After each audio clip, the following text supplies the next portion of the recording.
Assalamualaikum warahmatullahi wabarakatuh. Halo pemirsa cerita inspiratif dimanapun Anda berada. Salam sejahtera untuk kita semuanya. Semoga kita semua dalam keadaan sehat dan tetap dalam lindungannya. Kembali lagi dengan kami di channel Cerita Inspiratif, di mana kita akan berbagi kisah-kisah inspiratif penuh makna untuk Anda simak.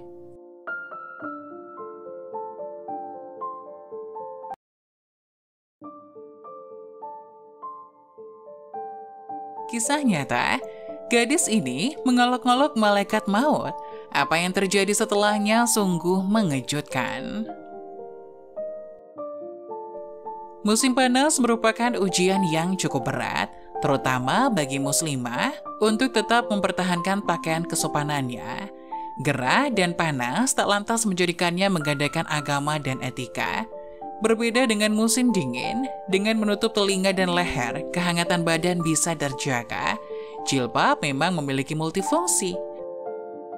Dalam sebuah perjalanan yang cukup panjang dari Kairo ke Alexandria, di sebuah mikrobus, ada seorang perempuan muda berpakaian kurang layak untuk dideskripsikan sebagai penutup aurat karena menantang kesopanan.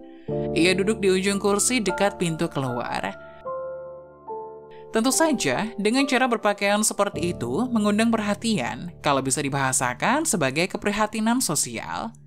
Seorang bapak setengah baya yang kebetulan duduk di sampingnya mengingatkan bahwa pakaian yang dikenakannya bisa mengakibatkan sesuatu yang tak baik bagi dirinya sendiri. Di samping itu, pakaian tersebut juga melanggar aturan agama dan norma kesopanan. Orang tua itu bicara agak hati-hati, pelan-pelan, sebagaimana seorang bapak terhadap anaknya. Apa respon perempuan tersebut? Rupanya dia tersinggung. Lalu ia ekspresikan kemarahannya dengan merasa hak privasinya terusik. Hak berpakaian menurutnya adalah hak prerogatif seseorang. Jika memang bapak mau, ini handphone saya, tolong pesankan saya mau booking tempat di neraka Tuhan Anda. Jawabnya sambil ketawa terkekeh-kekeh. Orang tua tersebut sangat terkejut mendengar jawaban dari si gadis itu. Sebuah respon yang sangat frontal. Orang tua berjanggut itu hanya bisa beristighfar. Ia terus mengumandangkan kalimat-kalimat Allah. Penumpang lain yang geram dengan tingkahnya mendekati gadis tersebut lalu bertanya, "Jika saja saat ini sang malaikat pencabut nyawa mendatangimu, apa yang engkau katakan padanya?" Tanya penumpang lain yang mengenakan jilbab kepada gadis tersebut. Ia pun menjawab dengan penuh cemooh, "Aku akan mengatakan kepadanya, hus hus." Tak ingin berdebat lama, penumpang itu pun kembali duduk di tempatnya. Detik-detik berikutnya, suasana begitu senyap. Beberapa orang terlihat kelelahan dan terlelap dalam mimpi. Tak terkecuali perempuan muda itu. 10 menit kemudian, bis pun tiba di perhentian. Gadis tersebut didapati tertidur di muka pintu bis, sehingga menghalangi penumpang lain untuk keluar. "Bangunkan saja," kata seorang penumpang. "Iya, bangunkan saja," teriak yang lainnya. Gadis itu tetap bungkam, tiada bergeming. Salah seorang penumpang lain yang tadi duduk di dekatnya mendekati gadis tersebut dan menggerak-gerakkan tubuh si gadis agar posisinya berpindah, namun ia juga tak mau bangun. Tiba-tiba, orang tua tadi memeriksa nadi si gadis itu. Sedetik kemudian, dia menggelengkan kepalanya.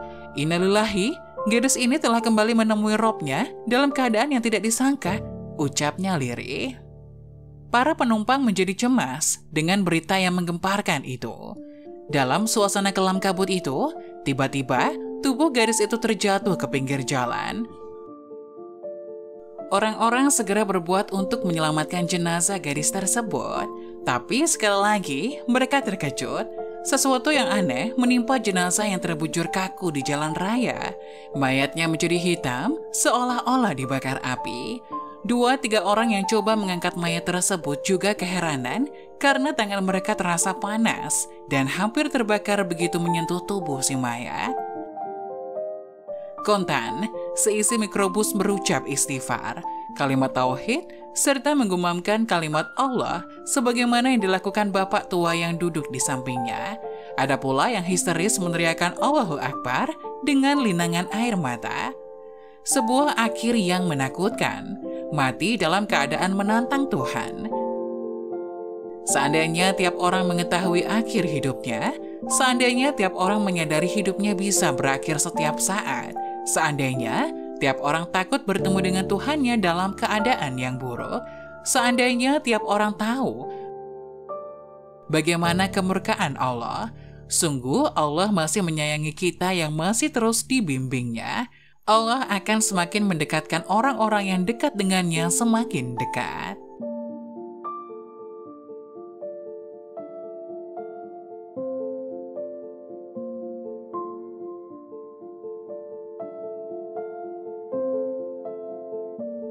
Nah, bagaimana menurut kalian? Jangan lupa tulis pendapat kalian di kolom komentar ya. Wassalamualaikum warahmatullahi wabarakatuh.